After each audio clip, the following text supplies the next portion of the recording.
नमस्कार, मैं विनीत कुमार मौजूद हूं आपके सामने आवाज की तरफ से। दर्शकों, व्हाट्सएप और फेसबुक तो आप चला रहे होंगे।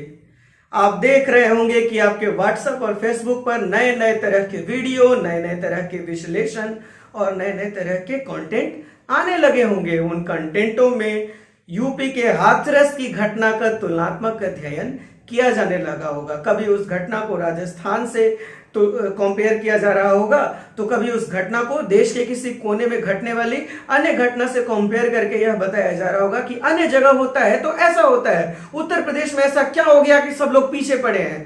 दर्शकों, आप और हम सब जानते हैं कि उत्तर प्रदेश में जिस तरह से मौलिक अधिकारों के साथ खिलवाड़ किया गया है, जिस तरह से एक पीड़िता के घर के लोगों के अधिकारों की हत्या की गई है, आप और हम सब जानते हैं कि यह कितना जायज हुआ है। अगर हम बतौर मीडिया सत्ता पर सवाल उठा रहे हैं तो हम क्या गलत कर रहे हैं, लेकिन सत्ता इससे बचने के उपाय खोज चुकी है। एक बड़ा सेटअप जो इसके लिए काम करता है, जिसने हमेशा काम किया है, वही काम किया है, उसी तरीके से काम किया है, वह सेटअप एक बार फिर से काम करने लगा है। और वो सेटअप नए नए तरह के कंटेंट बना के हमारे और आपके व्हाट्सएप में पहुंचाने लगा है, हमारे और आपके फेसबुक में पहुंचाने लगा है। दुख तो तब होता है यह देख के कि अगर सिर्फ सत्ता के लोग ऐसा करते तो चलो कोई बात नहीं, हम आप समझते हैं कि राजनीतिक इस्तेमाल के लिए ऐसा किया जाता है। लेकिन जब देश के बड़े बड़े पत्रकार भी इस तरह की इस धार में कूद पड़े तो फिर आप और हम क्या कहेंगे। बड़े बड़े पत्रकारों के आप ट्वीट देखिए, आप देखेंगे तो आप स्पष्ट रूप से समझ जाएंगे कि इस घटना को किस तरह से धार्मिक एंगल देने की कोशिश की जा रही है, इस घटना को किस तरह से भटका करके कहीं और ले जाने की कोशिश की जा रही है। दर्शकों, सत्ता सनातन नहीं होती। जो आज आया है वो सत्ता से कल जाएगा। बड़े बड़ों की सियासत नहीं टिकी तो फिर यह तो लोकतंत्र है। यह जनता को आजादी होती है कि 5 साल के बाद अपने प्रतिनिधि को बदल दे। फिर भी इस तरह से सत्ता की तरफदारी कितनी ठीक है, इसके बारे में मैं ज्यादा कुछ कहना नहीं चाहूंगा, लेकिन आपसे एक बात कहना चाहूंगा। आप इस तरह के कंटेंट से बचें, सावधान रहें, अपनी प्रतिरोध की संस्कृति को बचाए रखें और अपने दिमाग को सोचने समझने के काबिल रखें। आप अपने बच्चों को भी बचाएं ताकि वो इस जहर से दूर रहें और सच क्या है, झूठ क्या है, सही क्या है, गलत क्या है, इसका फैसला करने के काबिल रहें वो। दर्शकों, वैसे तो इस घटना पर हमने बिहार में लोगों की राय लेने की कोशिश की। पिछले वीडियो में भी मैंने कई लोगों से बात की थी, आपने देखा था। इस बार भी हमने कई बड़े चेहरे जो हैं, जो बिहार के चुनावी गर्मी में सियासत तेज कर रहे हैं, उन बड़े चेहरों से बात करने की कोशिश की। हालांकि कई लोगों तक मैं पहुंच नहीं पाया और कई लोगों तक अगर मैं पहुंचा भी तो उन्होंने इस मुद्दे पर बात करने में कोई रुचि नहीं दिखाई। इसी तरह से दरवाजा खटखटाते खटखटाते हम पहुंचे राष्ट्रीय सहयोग पार्टी के दफ्तर। तो वहां की दीघा प्रत्याशी लीना प्रिया जी ने इस मुद्दे पर हमसे बातचीत की। हमारे साथी अनुभव उनके घर पहुंचे और इस मुद्दे पर उनकी राय ली। तो दर्शकों, देखिए हमारे साथी अनुभव की एक छोटी सी रिपोर्ट। नमस्कार, मैं अनुभव कुमार वर्मा और आप देख रहे हैं आवाज़। आज हमारे जो मुख्य टॉपिक है वो महिलाओं के ऊपर है, उनकी सुरक्षा को लेकर। और हमारे साथ मौजूद है लीना मैम, जो कि दीघा विधानसभा क्षेत्र की प्रत्याशी हैं। तो आइए जानते हैं उनकी क्या राय है महिलाओं के लिए। बहुत बहुत धन्यवाद मैम, जो आप आज हमारे चैनल में आई। आप थोड़ा बताइए हमारी महिलाओं के ऊपर क्या आपकी राय है। महिलाओं को हमारे पहले मैं बता दूं कि मेरी पार्टी राष्ट्रीय सहयोग पार्टी है और मैं उसी की प्रत्याशी हूँ दीघा क्षेत्र से, दीघा विधानसभा क्षेत्र से। और महिलाओं को सशक्त बनाना है। महिलाएं जो खुद को आजकल असुरक्षित महसूस कर रही हैं, आज महिलाओं को आप ये मत समझिए कि महिलाएं जो घर में रह रही हैं वो बहुत खुश हैं और वो अपने आप को सुरक्षित महसूस कर रही हैं, ऐसी बात नहीं है। उनको और सशक्त बनाना है और उनको ये एहसास दिलाना है कि वो घर में है या बाहर है, कहीं भी है वो तो सुरक्षित है।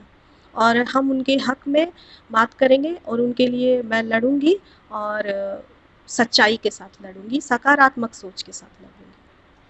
मैम, जैसा कि आप जान रही हैं, अभी जो यूपी में हसरत कांड हुआ, उसमें जो भी सरकार का राय है या जो भी वो केस को अपने नज़रिए से देख रहे, इसके बारे में आपकी क्या राय है। सबसे पहले तो जो हुआ उसकी घोर निंदा करती हूँ, नहीं होना चाहिए था। और जहाँ नारी ही सब कुछ है, नारी से ही पूरा विश्व है, और वहीं नारी का अपमान हो रहा है, उनके सम्मान को दबाया जा रहा है। और इस तरह की जो घटनाएं सिर्फ वहीं की नहीं है, ये सब जगह वही हाल है और वही है। आखिर हम कब संभलेंगे, और क्यों हर एक्सीडेंट के बाद हम कुछ प्रिकॉशन लेते हैं, क्यों नहीं हम पहले लेते हैं? ये सरासर प्रशासन व्यवस्था के तंत्र का फेल होना यहाँ पे दिखता है कि आखिर कोई कैसे किसी की इज्जत तक पहुँच जाता है, वो भी नारी जो पूजनीय है, नारी जो माँ, बहन और आपकी अपनी घर में भी है रूप में मौजूद है, पत्नी के रूप में मौजूद है, आप उस नारी के अस्मिता पर हाथ डालते हैं, तो इसका मतलब इतनी हिम्मत कहाँ से आती है? और वो कोई कभी समूह में आता है और कोई एक होता है, तो कहाँ उनकी ये अपनी जो अंदर की जो अस्मिता है वो कहाँ मर जाती है? क्यों नहीं हम माँ बहनें अपने बच्चों को ये सिखाते हैं, बेटों को ये सिखाते हैं कि तुमको नारी की इज्जत करनी है? और ये प्रशासन है जो फेल हो जा रही है हर बार। ये सिर्फ वहीं की यूपी की घटना नहीं है, ये बिहार में भी हो रहा है, आप देखेंगे दिल्ली में भी हुआ था। क्यों हम बाद में मोमबत्तियां लेकर निकलते हैं? क्यों नहीं हम उसी समय? आखिर कहीं ना कहीं किसी की लापरवाही है, किसी से तो चूक हुई है, तभी इस घटना को अंजाम दिया गया है। ऐसी बात नहीं है कि वो नहीं चिखी होगी, नहीं चिल्लाई होगी, ऐसी बात नहीं है कि किसी ने नहीं देखा होगा जब उसके साथ जोर जबरदस्ती। आखिर कौन, क्यों, कहाँ पे चूक हो रहा है? तो ये प्रशासन को देखना होगा। प्रशासन जिसको हम तैयार करते हैं और समाज को व्यवस्थित करने के लिए हमारे द्वारा ही तैयार होता है, हम ही लोग उस पे बैठे हुए हैं, तो फिर क्यों ऐसी घटनाएं घट रही हैं? इस पे सोचनीय है। मैं ये चाहूंगी कि यहाँ औरतों को ही मजबूत बनाने की कोशिश की जाए, लड़कियों को कराटे सिखाया जाए, कुछ ऐसी व्यवस्था की जाए जिससे लड़कियों पर उंगली, ऐसे उसकी उंगली को टच करने से पहले 100 बार लोग सोचे कि इनको टच करना है कि नहीं। रावण भी जब सीता को उठा कर ले गया था तो उसकी हिम्मत नहीं थी कि सीता को टच कर सके। रावण में भी इतना ये था कि वो एक स्त्री की इज्जत करता था और उनकी बिना इजाजत के तभी वो बट वृक्ष के नीचे उतने दिनों तक रही थी।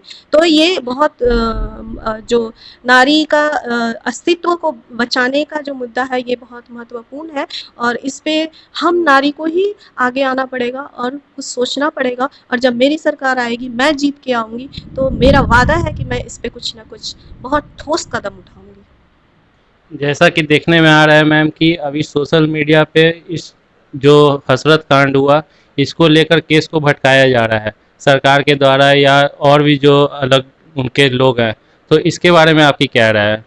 ये वे लोग हैं जो इस पे अपना राजनीति करेंगे, अपने आप को दिखाएंगे बढ़ चढ़ कर। वही तो मैं बोल रही हूँ कि आखिर क्यों मोमबत्तियां लेके बाद में निकलने की जरूरत पड़ती है? क्यों नहीं हम पहले ही प्रिकॉशन लेते हैं? क्यों एक्सीडेंट के बाद सारा प्रिकॉशन लिया जाता है? क्यों नहीं पहले से सब जगह? प्रशासन क्या कर रही है? प्रशासन कहाँ तक पहुंच नहीं है प्रशासन की? सरकार क्या क्या किसी ने मना किया है? किसी ने लाइन ऑर्डर के लिए मना किया है? आखिर ऐसी घटनाएं कैसे घट जाती हैं? और बाद में जब घटनाएं घट जाती हैं तो लोग उस पे अपना रोटी सेकने लगते हैं, लोग उसमें अपना मीडिया का सबसे, मैं बोल रही हूँ कि आज सभी मीडिया ऑनेस्टी से काम कर रहे हैं, लेकिन कुछ लोगों को छोड़ करके जो लोग सिर्फ और सिर्फ उनकी एजेंसी पैसा देती है और उस पर वो दौड़ के जाते हैं किसी भी खबर को छाप, और इस तरह की खबर को सबसे पहले छापते हैं। ठीक है, आप छापते हैं, लोगों तक पहुंचनी चाहिए कि ऐसी निंदनीय घटना हो रही है समाज में, लेकिन उसके पहले आप कहाँ रहते हैं जब इस तरह की घटनाएं होती हैं? जब आप कोई ऐसा नंबर, आप लोग एक मैं जब मेरी सरकार आएगी तो आप जो भी संवाददाता है या जो भी इस तरह के न्यूज एजेंसी है उनके लिए भी काम करेगी। वो लोग जो भी ऑनेस्टी से करते हैं वो लोग भी सुरक्षित नहीं है, वो लोग में भी कहीं कहीं डर होता है। जो बहुत कम होते हैं बेबाक होते हैं और खुल करके छापते हैं, ये करते हैं। तो मैं आप लोगों से, ऐसे लोगों से अनुरोध करना चाहूंगी कि क्यों नहीं आप लोग अपने नंबर, कुछ नंबर्स प्रोवाइड करते हैं कि जिस समय जो भी महिलाओं की ज़रूरत पड़े तो आप वहाँ पे पहुँचिए और उनकी खबर को छापिए, और वो बेबाक होकर के महिलाएं आपको बताएं कि हाँ इस तरह। जरूरी नहीं है कि महिलाएं सामने आए, हो सकता है कि वो आपको अपना नाम ना बताएं, लेकिन आप तो उनके पास पहुँच सकते हैं, आप पहुँचने में सक्षम हैं। तो यहाँ मीडिया जो है अगर इस तरह का काम कर रही है तो ये भी निंदनीय है कि किसी भी महिला के लिए आप उस पर राजनीति कर रहे हैं। राजनीति नहीं होनी चाहिए।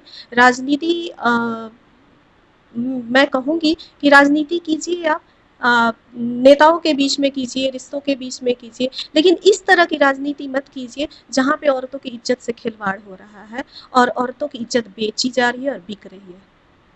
जैसा कि मैम अभी देखने में आ रहा है कि जो मीडिया कर्मी वहाँ जाते हैं उन लोगों को बारे में पूछने के लिए, जो हसरत कांड हुआ, तो वहाँ की पुलिस प्रशासन उनको खदेड़ के भगा रही है। तो क्या इससे कहा जाए कि उनके ऊपर कोई दबाव पड़ रहा है पुलिस के ऊपर? पुलिस भगा रही है क्योंकि वो डर रही है, कहीं वो विफल है, छुपाने की कोशिश कर रही है, इसलिए भगा रही है। तो इसमें मीडिया का हाथ होना चाहिए और उसको पहुंचना चाहिए, वहां तक पहुंचना चाहिए।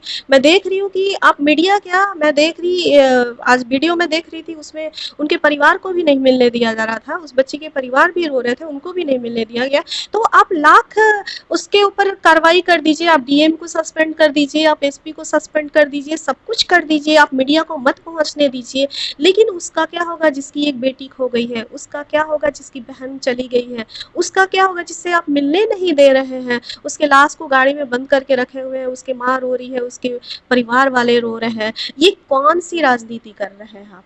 कम से कम उनको अपनी, ठीक है, लाश लाश से ही अंतिम तो दर्शन करने दीजिए आप जब उसकी अस्तित्व को बचाने में विफल रहे हैं तो कम से कम अपने परिवार से उसको मिलने तो दीजिए, कम से कम उसकी आत्मा को तो शांति मिलेगी।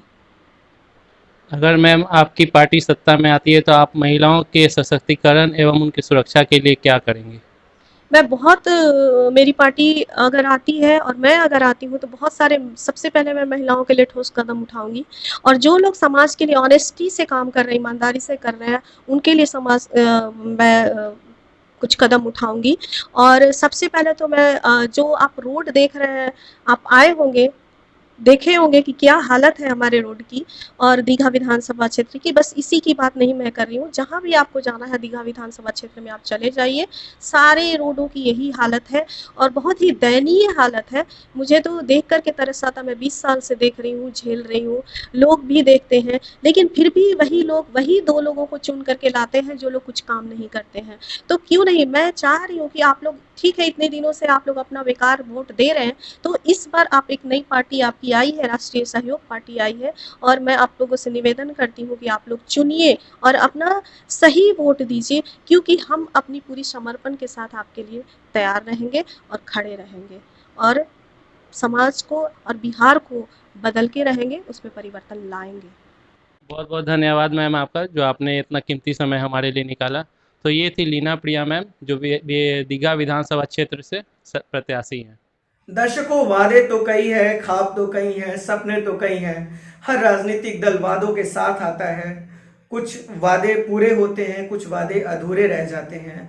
लेकिन हम बस यही गुजारिश करेंगे, जो भी राजनीतिक दल सत्ता में आए, जो भी प्रत्याशी आज मैदान में उतरे हैं, अगर वो सत्ता में आते हैं तो उनसे एक निवेदन है, प्लीज इस समस्या को खत्म कीजिए, प्लीज समाज में विधि व्यवस्था लाइए, प्लीज रोजगार दीजिए, प्लीज शिक्षण व्यवस्था को ठीक कीजिए।